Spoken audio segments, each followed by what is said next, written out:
శేరిలింగంపల్లి యువ కాంగ్రెస్ కార్యవర్గ సమావేశం నిర్వహణ శేరిలింగంపల్లి నియోజకవర్గంలో 106వ డివిజన్ యువ కాంగ్రెస్ కార్యవర్గ సమావేశం ఘనంగా జరిగింది. ఈ సమావేశంలో యువ కాంగ్రెస్ నాయకులు కార్యకర్తలు భారీ సంఖ్యలో పాల్గొన్నారు. సమావేశంలో పార్టీ బలోపేతం, సభ్యత్వ విస్తరణ, యువత సమస్యలు, స్థానిక ప్రజలకు సంబంధించిన అభివృద్ధి కార్యక్రమాలపై నాయకులు చర్చించారు. యువతను రాజకీయాల్లో చురుగ్గా పాల్గొన్నారని, ప్రజల సమస్యలు తెలుసుకుని పార్టీ ఆలోచనలు ఇంటింటికి చేరేలా కృషి చేయాలని నాయకులు పిలుపునిచ్చారు. ప్రస్తుత రాజకీయ పరిస్థితులు, రాబోయే కార్యక్రమాలపై కూడా సమావేశంలో వివరమైన చర్చ జరిగింది. కార్యక్రమం ముగింపులో నాయకులు ఐక్యతతో పనిచేస్తామని, యువత శక్తిని ప్రజాసేవకు వినియోగించుకుంటామని తెలిపారు.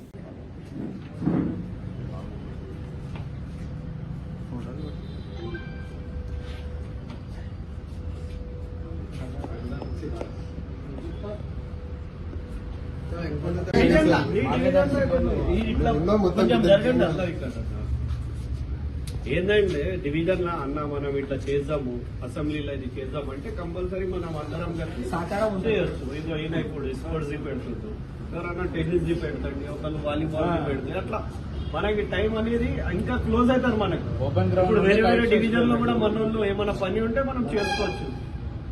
అట్లా ఇప్పుడు హైదరాబాద్ లో అయినా ఉన్నాడు, లింగంపల్లిలో అయినా ఉన్నాడు, చందానగర్ లో అయినా ఉన్నాడు, మళ్ళీ మియాపూర్ ఉంది, కొండ వాలీబాల్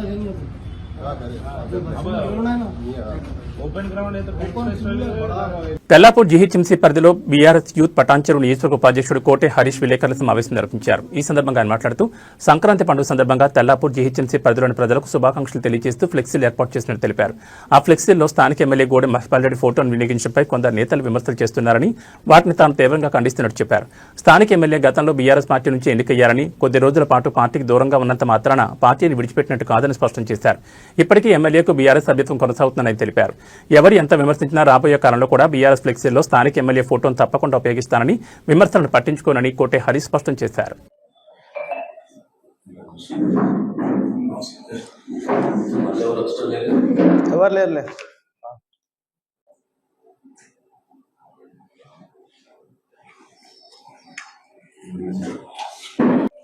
నమస్కారం అన్న, నా పేరు హర్ష అన్న. నేను BRS youth vice president Patancheru constituency. ముందుగా అందరికీ సంక్రాంతి శుభాకాంక్షలు. ఈ యొక్క తెల్లాపూర్ జిహెచ్ఎంసీ ప్రజలకు, పటాన్చెరు కాన్స్టిట్యున్సీ ప్రజలకు సంక్రాంతి శుభాకాంక్షలు. ముందుగా మా ఎమ్మెల్యే గారి ఫోటో మేము ఫ్లెక్సీలు వేయడం జరిగింది. దీనిపైన ఎంతో మంది చర్చ కూడా చేయడం జరిగింది. ఎందుకు వేసామంటే ఆయన ఆల్రెడీ బీఆర్ఎస్ పార్టీలో ఉన్నాడని చెప్పేసి క్లారిటీ ఇచ్చిండు. మా ఎమ్మెల్యే మా బీఆర్ఎస్ పార్టీలో ఉన్నాడు కాబట్టి మేము బరాబర్ ఇప్పటి నుంచి ఆయన ఫోటో కంటిన్యూ చేస్తాము. ఆల్రెడీ స్పీకర్ గారు కూడా గతంలో ఆల్రెడీ మొన్న కోర్టులో అసెంబ్లీలో కూడా ఆల్రెడీ ఆయన క్లారిటీ ఇచ్చింది స్పీకర్ గారు. ఆయన కాంగ్రెస్ పార్టీలో లేడు, బీఆర్ఎస్ పార్టీలో ఉన్నాడని చెప్పేసి. అదే విధంగా ఎమ్మెల్యే గారు కూడా సభ్యత్వం ఆల్రెడీ నెల సభ్యత్వం కూడా మెయింటైన్ చేస్తున్నాయి ఆయన టీఆర్ఎస్ పార్టీ నుంచి. అదే విధంగా కంపల్సరీ ఇప్పటి నుంచి ఏ ప్రోగ్రామ్ అయినా ఏదేమైనా కంపల్సరీ మేము బీఆర్ఎస్ పార్టీలో ఎమ్మెల్యే గారి ఫోటో కంపల్సరీ వేస్తాము. ఇది క్లారిటీ అందరు తెల్లాపూర్ ప్రజలు కూడా గమనించాలి. ఎందుకంటే మన బీఆర్ఎస్ ఎమ్మెల్యేను మనం గెలిపించుకున్నాం కాబట్టి మన పార్టీలో కంపల్సరీ కొనసాగిస్తాం. ఇది ఇంకా ముందు కూడా కొనసాగిస్తామని చెప్పేసి ప్రజలందరికీ తెలియజేస్తున్నారు. నిన్న మొన్న సోదరులు కొంతమంది పేపర్లో వేయడం జరిగింది, మేము కార్పొరేటర్ రేస్లో ఉన్నామని చెప్పేసి. కంపల్సరీ ఉంటాము, ఎందుకంటే యువతకు అవకాశం ఇస్తా అని చెప్పేసి మా అధినేత వర్కింగ్ ప్రెసిడెంట్ మా రామన్న గారే క్లారిటీ ఇవ్వడం జరిగింది. అదే విధంగా హరీష్ అన్న గారి ఆశీస్సులు ఉన్నాయి, మైపాలన్న గారి ఆశీస్సులు ఉన్నాయి, మా చైర్మన్ లలితా సోమిరెడ్డి గారి ఆశీస్సులు కూడా మా పైన ఉన్నాయి. కంపల్సరీ నర్సాపూర్ మున్సిపాలిటీపై బీఆర్ఎస్ జెండా ఎగరడం ఖాయమని మాజీ మున్సిపల్ చైర్మన్ అశోక్ గౌడ్ ధీమా వ్యక్తం చేశారు. ఎమ్మెల్యే క్యాంపు కార్యాలయంలో మీడియా సమావేశం ఏర్పాటు చేశారు. ఈ సందర్భంగా బీఆర్ఎస్ పార్టీ నాయకులు మాట్లాడుతూ నర్సాపూర్ మున్సిపాలిటీ అభివృద్ధి కేవలం బీఆర్ఎస్ పార్టీతోనే జరిగిందని వారు గుర్తు చేశారు. ఈ కార్యక్రమంలో మున్సిపల్ మాజీ వైస్ చైర్మన్ నహీముద్దీన్, మాజీ కౌన్సిలర్లు, నాయకులు పాల్గొన్నారు.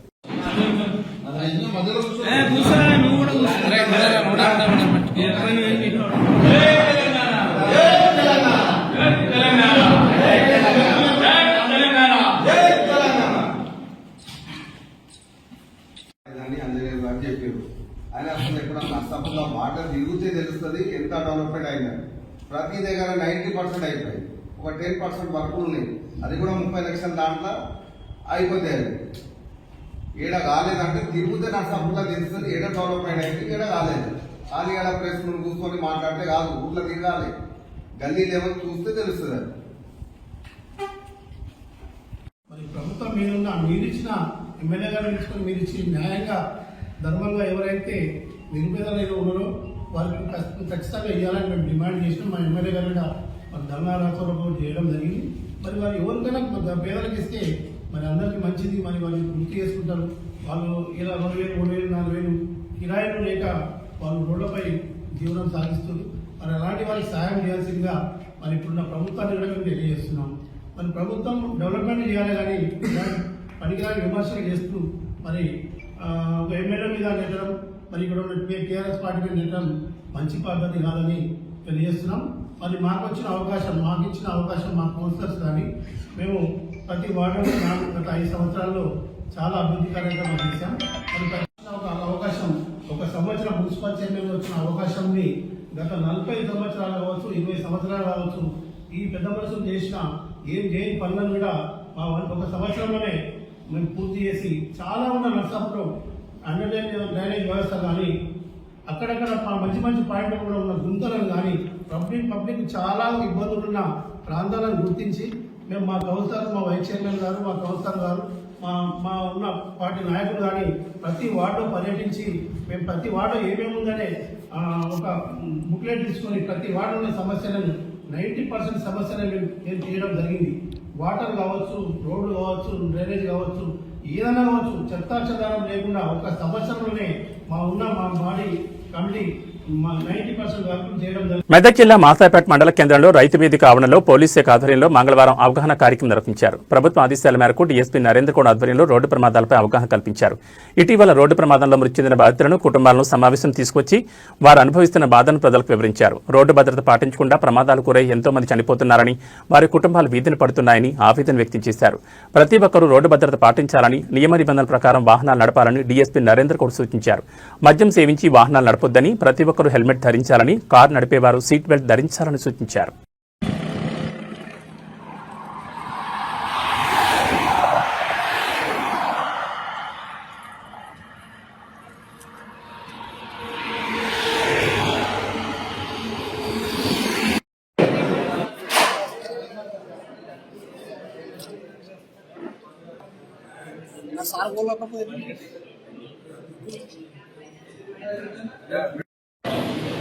నరేందర్ మీ పేరు నేను ఈరోజు రోడ్డు భద్రతా మాసోత్సవాల సందర్భంగా అలైవ్ అనే కార్యక్రమంలో భాగంగా నేను ప్రమాణం చేస్తున్నదేమనగా, నేను ఈ రోజు నుండి ఎటువంటి ట్రాఫిక్ ఉల్లంఘనలకు పాల్పడదని, హెల్మెట్ లేకుండా, సీట్ బెల్ట్ లేకుండా ప్రయాణం చేయనని, ఎట్టి పరిస్థితుల్లోనూ మద్యం సేవించి వాహనాలు మిగతా నేను అనుకుంటాను ఇప్పటికీ కూడా అది ఒక మానవ గాయంలాగా ఉన్నది పరిస్థితి. ఇన్ని అంటే ఎవ్వరు మీరు రోడ్ యాక్సిడెంట్ బాధితుడు, అది నేనే కానీ వాళ్ళే కానీ ఎవరైనా సరే ఒక కుటుంబాన్ని మీరు టచ్ చేసి మీరు అడిగితే ఏంటంటే వాళ్ళన్నీ కూడా కష్టాలు, కన్నీళ్ళు, బాధలు ఇదే చెప్తారు. ప్రతి ఒక్కరికి బాధ అనేది ఉంటుంది. ఆ బాధ అనేది ఎవరైనా చేయాలి. రేపు పొద్దున ఈ బాధ డీసీ గారు కానీ, సీఎం గారు కానీ, మిగతా అందరూ కూడా ఈ రోడ్డు భద్రతా మాసోత్సవాలు అని చెప్పేసి జరుగుతున్నారు. ఇవేవో ఊరేగింపులు, ఉత్సవాలు ఇవి కాదు. అందరినీ కూడా అవగాహన చేయాలి, అందరినీ కూడా చైతన్యం చేయాలి. మనదంతా 55 కిలోమీటర్ల స్ట్రెచ్. ఎప్పుడు మేము రోజు చూస్తుంటాం, అసలు బాగా అనిపిస్తుంటది. ఇవాళ పొద్దుగా ఆయన ఫోటో పెట్టిండు, ఆ ఫోటోలో పెట్టేసేస్తే దాంట్లో ఒక యాక్సిడెంట్ దగ్గర ఆయన విషయగాడు రోడ్డు దాటుతున్న క్రమంలో ఆయన వెహికల్ పోయింది రెడ్డిపల్లి దగ్గర పోతే మొత్తం ఏమైంది, పచ్చడి అయిపోయింది. మనం కూడా రీసెంట్ జరిగిన ఒక యాక్సిడెంట్ లో అసలు మల్కాపేటలో జరిగిన యాక్సిడెంట్ లో మీరు చూసుకున్న గుర్తుపట్టే పరిస్థితి ఉన్నది. అసలు మీరు అర్థం చేసుకోండి, ఏ ఆ పరిస్థితుల్లో నేను చెప్తా. ఇవాళ ఆమె చెప్పింది, శ్యామలమ్మ చెప్పింది, తర్వాత లక్ష్మమ్మ చెప్పింది, ఆయన చెప్తాను. ఆ పరిస్థితిలో నేను పోతే నా కుటుంబం పరిస్థితి ఏంది ఒక్కసారి మీరందరూ కూడా పిల్లలు చేసుకొని ఆలోచన చేయాలి. నా పరిస్థితి ఏంది, నా కుటుంబం పరిస్థితి ఏంది, నేను చచ్చిపోతే, నేను ఆగిపోతే ఏంటి పరిస్థితి, నా వల్ల వాడు ఎదుటోడు చచ్చిపోయినాడు అనుకో వాళ్ళ కుటుంబ పరిస్థితి ఏంది. మనిషి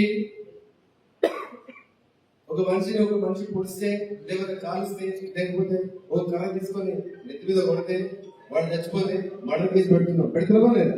302 సెక్షన్ పెట్టేసి మర్డర్ కేసు పెట్టేసి ఆఖరికి దూషి చేస్తుంది. కానీ నీ నిర్లక్ష్యం వల్ల అవతల వ్యక్తి చనిపోతే, నువ్వు తాగి నడపడం వల్ల అవతల వ్యక్తి చనిపోతే, నువ్వు రాంగ్ డైరెక్షన్ లో వెళ్ళి అవతల వ్యక్తి చనిపోతే, నువ్వు ఓవర్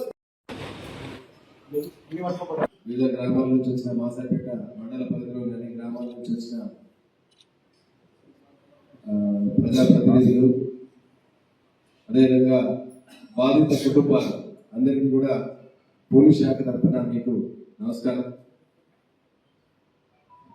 ఈరోజు నిన్న గౌరవ ముఖ్యమంత్రి గారు ఈ ప్రోగ్రాం అరైవ్ అని ఒక ప్రోగ్రాం స్టార్ట్ చేసినారు. మన డీజీ గారి మాటల్లో చెప్పాలి అంటే ఇది ఒక కార్యక్రమం కాదు, ఇది కేవలం ఒక కార్యక్రమం కాదు. ఈ వారం రోజుల్లో లేకపోతే ఒక రోజులో లేకపోతే వారానికో పరిమితమయ్యే కార్యక్రమం కాదు. ఇది ఒక ఉద్యమంగా సాగాలి అని చెప్పేసి సీఎం గారు కానీ తర్వాత డీజీ గారు కానీ వాళ్ళ అభిప్రాయం వ్యక్తం చేసినారు. సీఎం గారు చాలా స్పష్టంగా చెప్పడం జరిగింది. సీఎం గారు కూడా ఈ విషయాన్ని ఎందుకు ఇంత స్పష్టంగా రోడ్డు భద్రత గురించి ఎందుకు ఇంత మాట్లాడాల్సి వస్తుంది అంటే దాని పరిణామాలు అంత తీవ్రంగా ఉన్నాయి. అది ఎంత పెరుగుతుంది అంటే ఉదాహరణకు తీసుకుంటే మనకు పాకిస్తాన్ తోటి 3 యుద్ధాలు జరిగాయి, చైనా తోటి ఒక యుద్ధం జరిగింది, రీసెంట్ మన కార్గిల్ తర్వాత ఇట్లాంటివన్నీ జరిగింది.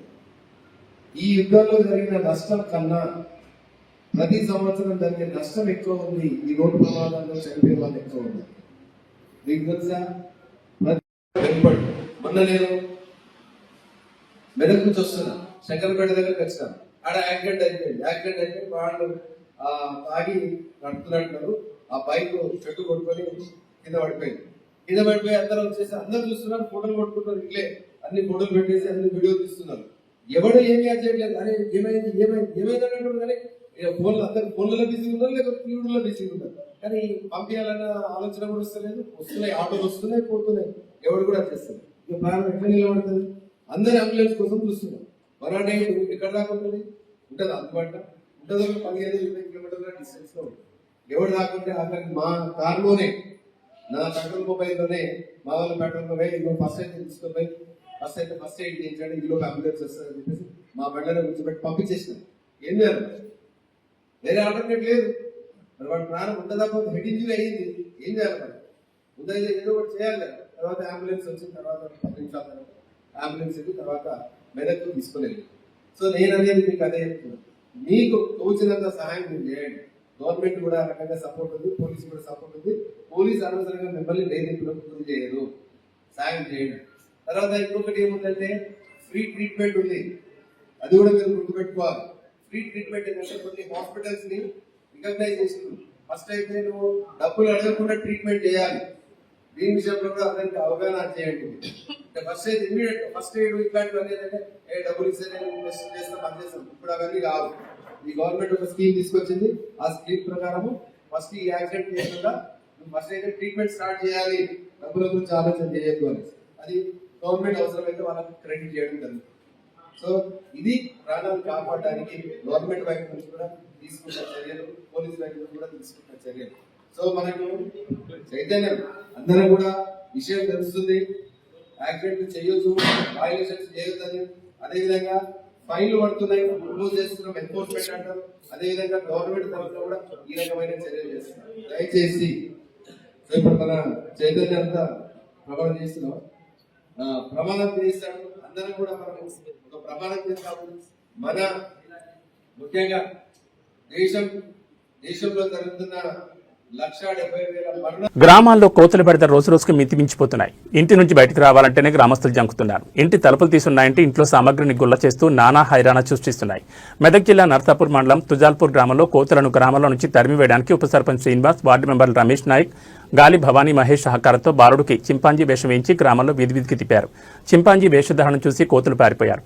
కోతులను తరమడానికి చింపాంజీ బొమ్మను ఏర్పాటు చేసిన వారి ఆలోచనను గ్రామస్తులు అభినందించారు.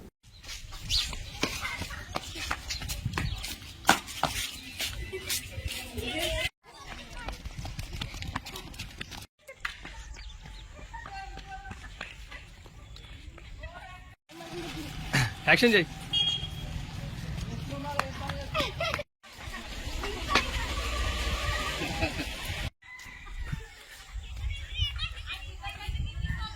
వినియోగదారులకు అంతరాయం లేని నాణ్యమైన విద్యుత్ అందించడమే లక్ష్యంగా శేర్లింగంపల్లి కార్పొరేటర్ రాగం నాగేంద్ర యాదవ్ అధికారులతో కలిసి క్షేత్రస్థాయిలో పర్యటించారు. విద్యుత్ ప్రజాబాట కార్యక్రమంలో భాగంగా బాపూనగర్, గోపీనగర్ మరియు ప్రశాంత్ నగర్ కాలనీలో పాదయాత్ర చేస్తూ ప్రజల సమస్యలు అడిగి తెలుసుకున్నారు. రాష్ట్ర ప్రభుత్వం ప్రతిష్టాత్మకంగా అమలు చేస్తున్న గృహజ్యోతి పథకం ద్వారా 200 యూనిట్ల వరకు ఉచిత విద్యుత్ అందుతోందని, దీనివల్ల ఆదాయ డబ్బును పిల్లల చదువులకు, ఆరోగ్యానికి వినియోగించుకోవాలని కార్పొరేటర్ సూచించారు. ఈ సందర్భంగా డిప్యూటీ సీఎం మల్లు పట్టి విక్రమార్క పంపిన సంక్రాంతి శుభాకాంక్షల వినతి పత్రాలను ప్రజలకు అందజేశారు. లో వోల్టేజ్ సమస్యలు, వదులుగా ఉన్న విద్యుత్ తీగలు, అదనపు బిల్లుల ఫిర్యాదులపై అక్కడికక్కడే స్పందించారు. విద్యుత్ లైన్లకు అడ్డుగా ఉన్న చెట్ల కొమ్మలను తొలగించాలని, అవసరమైన చోట ట్రాన్స్ఫార్మర్ల సామర్థ్యం పెంచాలని అధికారులను ఆదేశించారు. ప్రతి మంగళ, గురు, శనివారాల్లో అధికారులు క్షేత్రస్థాయిలో అందుబాటులో ఉంటారని, ప్రజలు తమ సమస్యలను విన్నవించుకోవచ్చని తెలిపారు.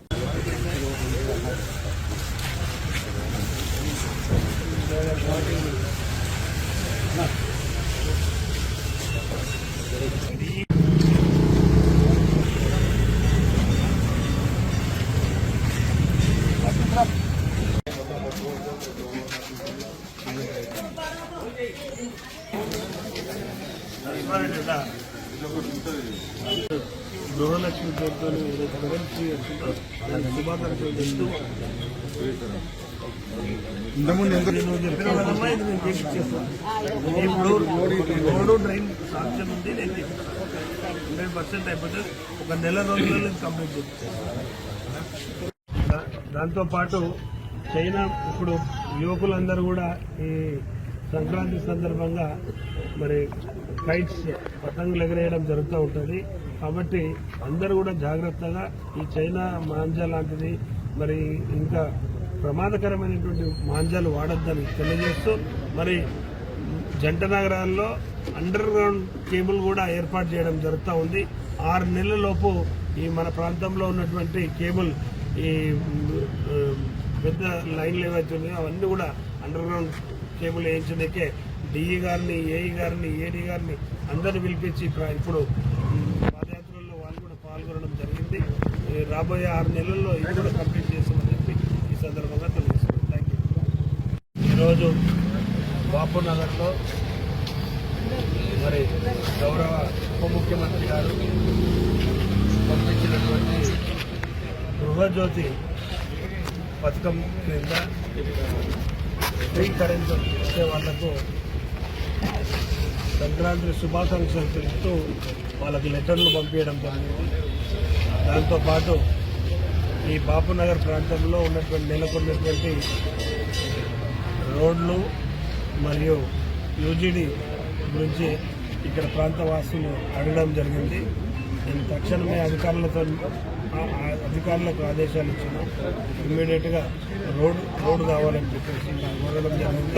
అది మొన్న నాకు వచ్చినటువంటి 2 కోట్ల రూపాయల నిధులు ఏవైతే వచ్చినాయో వాటిని నెహ్రూ నగర్, గోపీనగర్, బాపూనగర్కు యూజీడీ గురించి పెట్టడం జరిగింది. అదే రకంగా మొత్తం మిగతా 1,60,00,000 రోడ్ల గురించి పెట్టడం జరిగింది.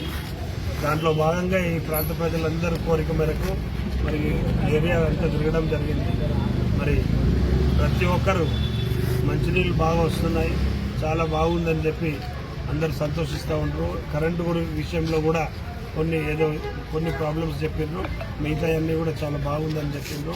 ఈ ప్రాంతంలో అక్కడక్కడ మిగిలిపోయినటువంటి రోడ్లు, అక్కడక్కడ మిగిలిపోయినటువంటి యూజీడీ లైన్లు ఏమని చెప్పిండ్రు, అది తక్షణమే ఏమని చెప్పేసి నేను అధికారులకు ఆదేశాలు ఇవ్వడం జరిగింది. అదే రకంగా మరి గౌరవ ముఖ్యమంత్రి గారు, ఉప ముఖ్యమంత్రి గారు పంపించినటువంటి ఈ ప్రజాపాలనలో మరి ఈ గృహజ్యోతి అందుకుంటున్నటువంటి వినియోగదారులకు మరి వాళ్ళందరూ కూడా సంక్రాంతి శుభాకాంక్షలు తెలుపుతూ ప్రతి ఒక్కరికి నేను లెటర్ ద్వారా మరి పంపడం జరిగింది. మరి మీ తరఫున, నా తరఫున ప్రజలందరి తరఫున ముఖ్యమంత్రి గారికి మరి ప్రభుత్వానికి అందరం తెలంగాణ హౌసింగ్ బోర్డు కాలనీలో ఏళ్ల తరబడి పెండింగ్ లో ఉన్న లీజు స్థలాల సమస్యలను పరిష్కరించేందుకు ప్రభుత్వం కీలక అడుగు వేసింది. హౌసింగ్ శాఖ మంత్రి పొంగులేటి శ్రీనివాసరెడ్డి ఆదేశాల మేరకు housing commissioner VP Gautam Nampally నియోజకవర్గంలోని పలు ప్రాంతాల్లో క్షేత్రస్థాయి పరిశీలన చేపట్టారు. Housing board CE, general manager, estate ఆఫీసర్లతో కలిసి కమిషనర్ రెడ్ హిల్స్ మరియు పిచ్చినగర్ కాలనీలో పర్యటించారు. ముఖ్యంగా మాజీ సైనికులకు 99 ఏళ్ల లీజు కేటాయించిన భూములను ఆయన స్వయంగా ఇన్స్పెక్ట్ చేశారు. రెడ్ హిల్స్ ప్రాంతంలో ఎన్ని ఖాళీలున్నాయి, ఎన్ని స్థలాల ఆక్రమణకు గురయ్యాయి అనే అంశాలపై అధికారులతో సమీక్షించారు. లీజు స్థలాల్లో ఇళ్లు కట్టుకుని నివసిస్తున్న వారు ఎదుర్కొంటున్న ఇబ్బందులను ఆయన అడిగి తెలుసుకున్నారు.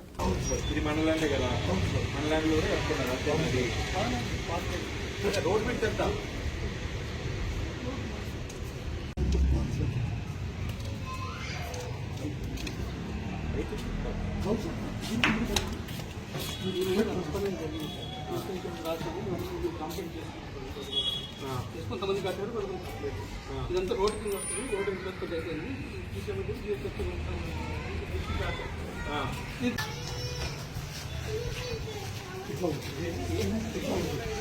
పార్కింగ్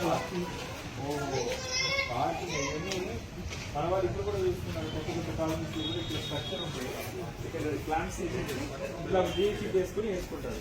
తర్వాత ఇప్పుడు గోడలు కూడా ఎప్పుడైనా తీసుకోండి, అప్పుడు దాకా వాడతామంటే కట్టుకుంటారు. కానీ అది కూడా మీరు తెలియదు, వాళ్ళు మెయిన్ స్ట్రక్చర్ కట్టుకోలేదు. ఎందుకంటే వాళ్ళకి కూడా తెలుసు అది, కానీ ముందే ఇస్తారు ఉంటాయి.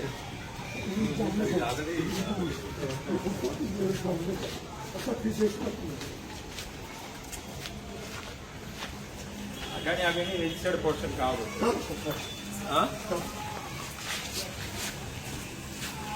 ఏం చేస్తున్నాయి ఇంకా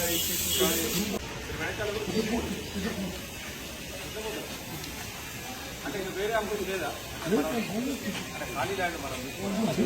ఓహో, అదే అప్రోచ్ లేదు, మనం ఏదైనా వాళ్ళకి ఇవ్వడం ఉంటుందండి. మన లేదు కూడా అట్లా ఉంది. అంటే వీళ్ళందరూ కట్టుకున్నారు. సో ఇదేనా వేకెంట్ ల్యాండ్ ఉన్నది, వెనకాల ఉన్నది. ఇది ఎన్ని గజాలు? ఇది మీరు ఇక్కడ ఖాళీ లేదు కదా, కట్టుకున్నారా?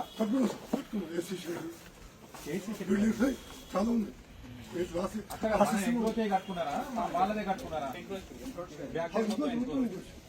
నెక్స్ట్ ఇంకా వేరే ఇప్పుడు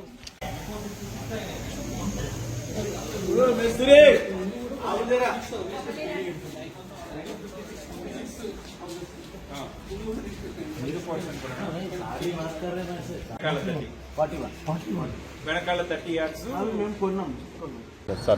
సో ఈరోజు మన నాంపల్లిలో ఉన్న red hills housing board colony, అట్లానే విజయనగర్ కాలనీలో ఎక్స్ సర్వీస్ మెన్కి అలాట్ చేసిన ల్యాండ్స్ ఇవి నేను సిఈ గారితో, మా హౌసింగ్ బోర్డు సిఈ గారు, అట్లానే జనరల్ మేనేజర్ ల్యాండ్స్ గారు, అలానే ఎస్టేట్ ఆఫీసర్ గారితో కలిసి విజిట్ చేయడం జరిగింది.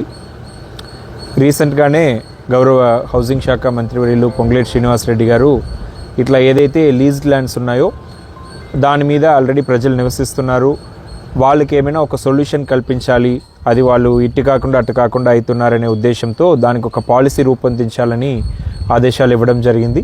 దాని మేరకి మనం మొత్తం ఇక్కడ స్టేటస్ పొజిషన్ ఏముంది, ఇల్లులు ఎట్లా ఉన్నాయి, ఎట్లా ఎన్క్రోచ్మెంట్స్ అంటే ఎట్లా ఉన్నాయి, అడిషనల్ ల్యాండ్స్ ఎట్లా ఉన్నాయి అనేది విజిట్ చేయడం జరిగింది. ఇప్పుడు విజయనగర్ కాలనీలో కూడా, ఇక్కడ నాంపల్లిలో రెడ్ హిల్స్ కాలనీలో కూడా ఇప్పుడు ముందు పాత్వేలో కూడా కొంచెం ఇల్లు కట్టుకున్నారు, వెనకాల కూడా బ్యాక్ ఇయర్లో 30 గజాలు ఉంది. అది కూడా మాకు అదనపుగా రిజిస్ట్రేషన్ చేయమని కూడా ప్రజలు కోరుతూ ఉన్నారు. సో దాని మీద కూడా త్వరలోనే నిర్ణయం తీసుకోవడం జరుగుతుంది. అలానే విజయనగర్ కాలనీలో 99 years ఎక్స్ సర్వీస్ మెన్కి కూడా ల్యాండ్స్ లీజ్ ఇవ్వడం జరిగింది. దాన్ని కూడా ఫ్రీ హోల్డ్ చేయాలని ఎప్పటి నుంచో లాంగ్ స్టాండింగ్ డిమాండ్ ఉంది. సో ఇలాంటి లాంగ్ స్టాండింగ్ ఇష్యూస్ కూడా ఒక సొల్యూషన్ తీసుకురావాలని ప్రభుత్వం చాలా పర్టికులర్గా ఉన్నది. సో దీని మీద డెఫినెట్లీ తొందరగానే ఒక పాలసీ ప్రపోజల్స్ కూడా తయారు చేసి ప్రభుత్వానికి సబ్మిట్ చేయడం జరుగుతుంది. టెమరీస్ అంటే ఏంటో ఐడియా లేదు.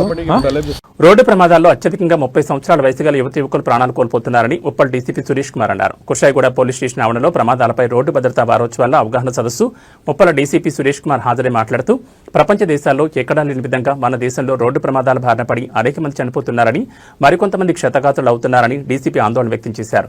హెల్మెట్ ధరించి వాహనం నడపాలని, నిర్లక్ష్యంగా నడిపినట్లయితే ప్రమాద పంచునని, నిర్లక్ష్యం విడనాడి వాహనాన్ని సురక్షితంగా డ్రైవింగ్ చేయాలని సూచించారు. దానివల్ల మా అబ్బాయి చనిపోవడం ఆ స్పీడ్ ఒకటి కంట్రోల్ ఉంటే మా అబ్బాయి బతికేవాడు, లేదా చెల్లిపాలు దక్కినా ఆ స్పీడ్కి మా బాబు చనిపోయి 2 సార్లు రిక్వెస్ట్ చేస్తే చార్జ్ షీట్ అప్పుడంతా మడిగడ్డ కేసు చేసి ఆయన ఏసీపీ కుసాయి కూడా సార్ వెంకటేష్ సార్ మాట్లాడాల్సింది.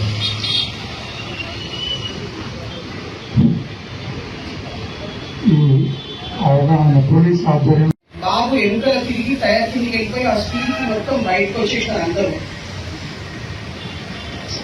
అంతే